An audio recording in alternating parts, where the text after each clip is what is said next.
Кто вас любит? У нас будет расклад на два варианта, две карты. Каждый выбирайте свою карту. Мы начнем с первой карты. Первая карта.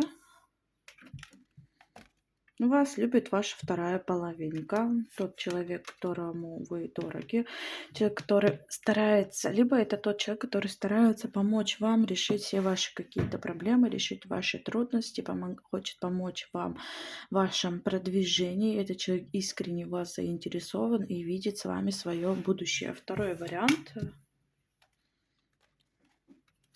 Вас любит человек, который полон страхов, сомнений, но также он готов преодолевать самого себя, преодолевать свои какие-то ограничения. Либо этот человек младше вас по возрасту, либо этот человек новый в вашем окружении, с хорошим характером, но со своими какими-то тараканами в голове, которые по факту ему мешают прямо сказать, что он в вас влюблен и любит.